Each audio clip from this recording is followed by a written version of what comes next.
Olá, nesta quarta-feira, 22 de março de 2023, a Polícia Federal começou uma operação em que prendeu 7 membros do primeiro comando da capital, acusados de tentarem sequestrar e matar o ex-juiz Sérgio Moro, seus familiares e outros servidores federais.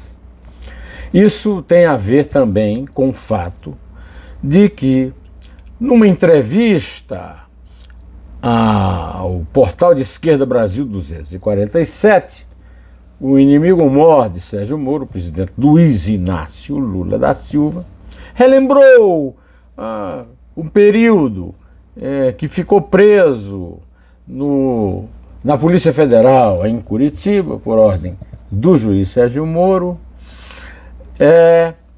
e ele, que agora é senador, estava nesta lista e resolveu confessar que lá na cadeia pensava em vingança contra o Sérgio Moro. Usou até um palavrão, que eu não vou repetir aqui. O juiz Sérgio Moro, aposentado, agora é senador da República pela União Brasil, no estado do Paraná.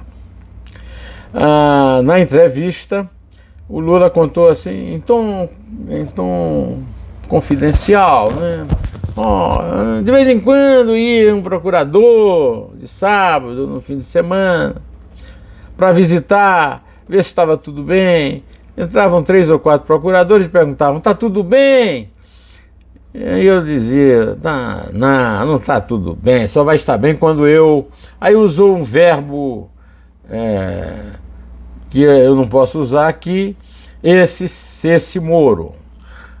O senador Sérgio Moro, ao ser publicada a notícia nas redes sociais, respondeu reagindo a essa fala. E a resposta do senador coincidiu com a operação da Polícia Federal, que encontrou, nesta quarta-feira 22, um esconderijo de criminosos ligados ao primeiro comando da capital. A Folha de São Paulo obteve um vídeo que mostra algo que parece ser uma casa com paredes quebradas, e essa casa seria usada como o lugar onde ficariam os sequestrados, né?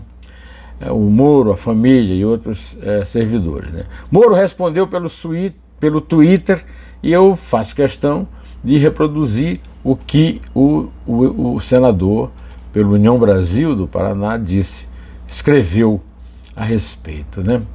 Sobre os planos de retaliação do PCC contra a minha pessoa, minha família e outros agentes públicos, farei um pronunciamento à tarde na tribuna do Senado.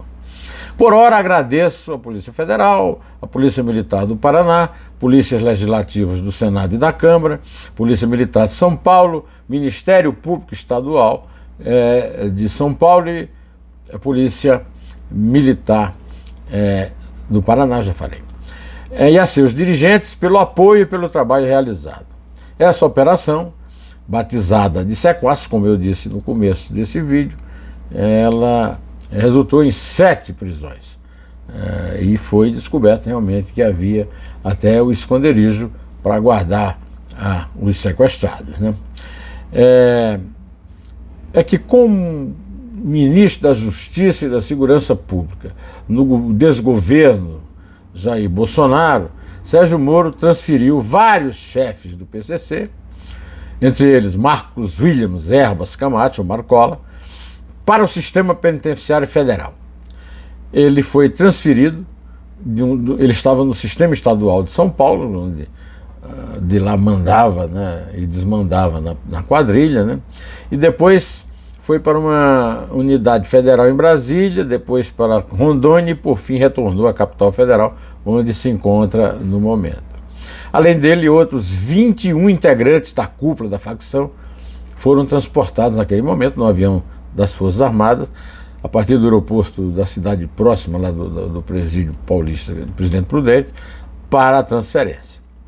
O ministro da Justiça e da Segurança Pública, Flávio Dino, diz que é vil, leviano e descabido associar essa declaração de Lula com a operação da PF contra o PCC. O que não impede, senhor ministro, ex-governador do Maranhão, de essa sua declaração ser vil, leviana e descabida. Lula, senhor ministro, foi condenado por vários juízes, eu vou contar aqui todos, não foi só pelo Moro, tá? Moro foi o primeiro, mas não foi o único. A decisão do Moro, a primeira decisão de condenação do Lula, foi na 13ª Vara da Justiça Federal em Curitiba, no Paraná.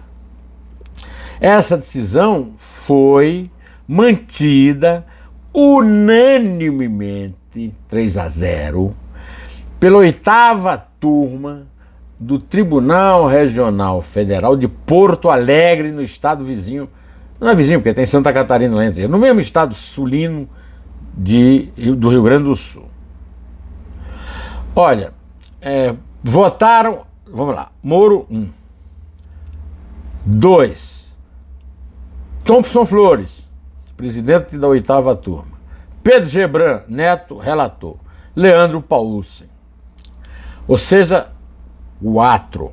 Bom, vamos em frente. Essa decisão do TRF4 foi mantida na 5ª turma, também unanimemente, do Tribunal de Justiça, Superior Tribunal de Justiça. O relator Félix Fischer, os ministros Jorge Mussi, Reinaldo Soares da Fonseca, presidente da turma, e Marcelo Navarro. Eu quero lembrar também que a juíza substituta do Moro, a Gabriela Arte, também condenou o Lula, ou seja, 9 juízes condenaram. Moro mais 8. Tem mais uma continha aqui que eu vou propor para essa turma que despreza os fatos e a matemática, a aritmética elementar, não sabe contar de 1 até 8.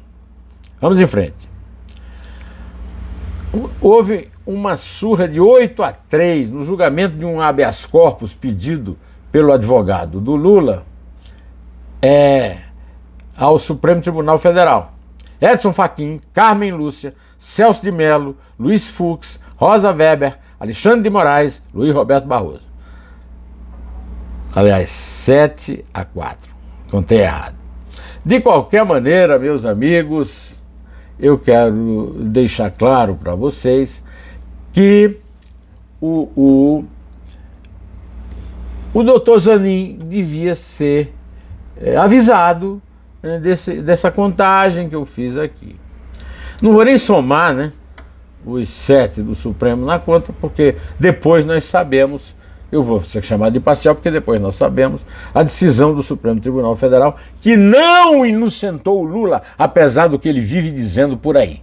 Ele não foi inocentado. O processo dele foi reaberto. Aí, meu amigo, vai para as calendas, né? E ficou livre e apto para votar e ser votado na eleição presidencial. O Dino ainda acrescentou: foi em defesa da vida de um senador da oposição, disse Dino. Viu cínico e indecente, né? Declaração do Dino, né? No mínimo, ex-governador do Maranhão.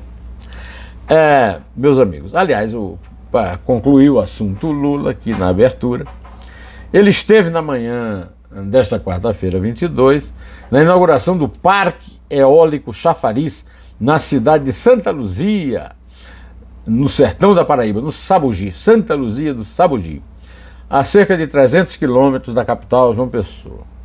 A visita durou menos de 1 hora, não teve discurso, não teve entrevista, começou às 11 e terminou meio-dia e meio, quem sabe por quê? Porque certamente seria instado a falar dessa declaração estúpida, inconsequente, vil e indecente. Bom, agora vamos falar de outra coisa estúpida, indecente e vil, que é o acontecimento pirotécnico, incendiário do Rio Grande do Norte. Esta semana está no ar aqui no canal José Neumann de Pinto uma entrevista que eu fiz com o coronel José Vicente da Silva Filho, ex-secretário de Segurança Federal no Brasil.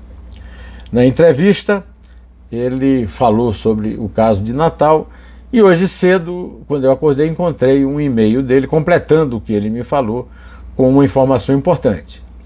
O Fundo Nacional de Segurança Pública precisa de um diagnóstico das necessidades brasileiras de segurança, identificar as ações a serem custeadas que mais resultados possam alcançar, verificar as localidades a serem atendidas com prioridade, verificando a proporcionalidade populacional e incidência de violência, estabelecer contrapartidas prévias, redução de letalidade policial, redução de policiais desviados, por exemplo, e pós, investimento local, programa de realocação de efetivo de desempenho.